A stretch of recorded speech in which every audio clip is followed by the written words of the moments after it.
नमस्कार, बहुत स्वागत करती हूँ आपका अपने YouTube चैनल जीवन जागृति में। आज मैं बात करूँगी हम कैसे अपने कर्म बंधनों में बंधते हैं। क्या ऐसे कर्म होते हैं जो हमें कर्म बंधन में डालते हैं। कई कर्म बंधन तो हमारे कई जन्मों से हमारे साथ होते हैं, लेकिन हम इस जन्म में भी यानी जीवित अवस्था में जब हम जी रहे हैं और हम अपने कर्मों के द्वारा भी अपने लिए कर्म बंधन तैयार करते रहते हैं। कैसे इनसे बचा जाए। कर्म बंधन का फल भोगना ही पड़ता है। चाहे आप कितनी भी साधना कर लो, कितना भी पाठ कर लो, कितना भी भगवान को खुश कर लो, लेकिन कर्म बंधन आपको काटने ही पड़ेंगे। भगवान राम को भी, भगवान कृष्ण को भी, यीशु मसीह को भी, वाहेगुरु को भी, खुदा को भी, सबको अपने कर्म बंधन के मोल चुकाने पड़े हैं। कहीं न कहीं उनके द्वारा किए गए ऐसे कर्म जो उन्हें बंधन में डालता रहा है, उनके कर्मों को करना ही पड़ा है पूरा, और उन कर्मों को काटना ही पड़ा है। और इस कर्म बंधन से कटने के लिए इस शरीर का होना बहुत आवश्यक होता है, यानी मनुष्य शरीर को धारण करना बहुत आवश्यक होता है। मनुष्य शरीर में ही रहकर आप अपने आप को कर्म बंधनों से मुक्त कर सकते हैं, अपने आप को ईश्वर प्राप्ति में लगा सकते हैं और लगाकर अपने पाप और शाप से मुक्त होकर अपने आप को कर्म बंधन से मुक्त कर सकते हैं। एक बहुत महत्वपूर्ण सवाल मुझ तक आया, क्या सोचने मात्र से भी कर्म बंधन लगते हैं? बहुत अच्छा सवाल है। सोचने से तो कोई कर्म बंधन नहीं लगता है, ये सत्य है, लेकिन जब हम बार बार अपने मानसिक अवस्था में अपने सोच के अंदर ऐसी भावनाएं लाते हैं जो हमें कर्म बंधन में डालते हैं, सोचते सोचते सोचते कहीं न कहीं वो हाव भाव हमारे अंदर दिखने लगते हैं, वो व्यवहार हमारे व्यवहारिकता में दिखने लगते हैं, और हम कहीं न कहीं किसी न किसी का मन दुखाने में कामयाब हो जाते हैं और अपने आप को कर्म बंधन में डाल देते हैं। और उन्हीं के द्वारा हमें जो बंधन लगते हैं, उन्हीं के कारण हम दुखों को भोगते हैं। कैसे हम इन दुखों से छुटकारा पाए, कैसे हम इन सोच को कंट्रोल करें कि हम कर्म बंधन में पड़े ही ना।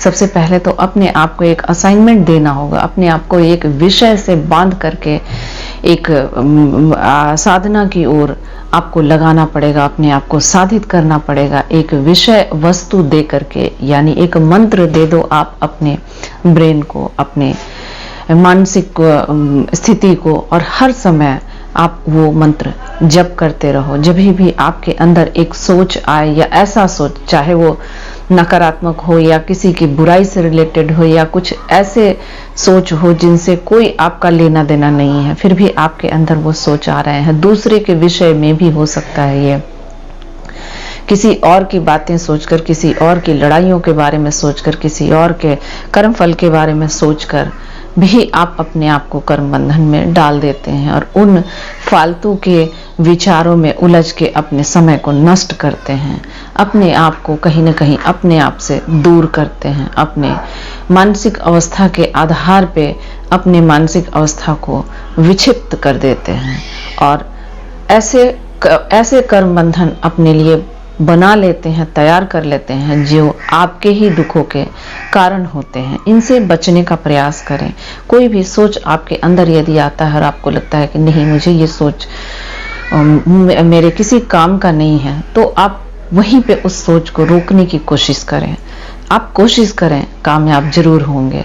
और अपने आप को वो मंत्र दें, या अपने आप को उस मंत्र जप में लगा दें, मानसिक जप में लगा दें जो आपने शुरू किया है। कोई भी मंत्र आप ले सकते हो अपनी इच्छा के अनुसार, और उस मंत्र को आप उस समय में जप कर सकते हो। अपने आप को इन फालतू के विचारों से दूर रख सकते हो। विचारों को कंट्रोल तभी किया जा सकता है जब हम अपने आप को एक अनुशासित तरीके से अंकुश लगाएं, यानी एक रोक लगाएं कि हमें ये नहीं सोचना है।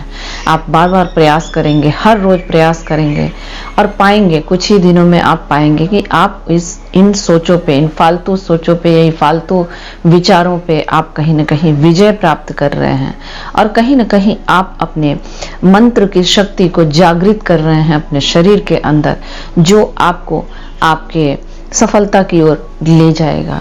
जब आप सफलता की ओर चल रहे होते हैं, यानी अपने भौतिक सुखों को प्राप्ति करने के लिए, आप धन के लिए प्रयास कर रहे हो और आप नहीं सफल हो पा रहे हो, तो कहीं ना कहीं इन फालतू विचारों के कारण ही आप वहां तक आपकी सोच नहीं पहुंच पा रही है या आपकी ऑरा से वो पॉजिटिविटी नहीं निकल रही है जो आपको सफलता दिला सकती है।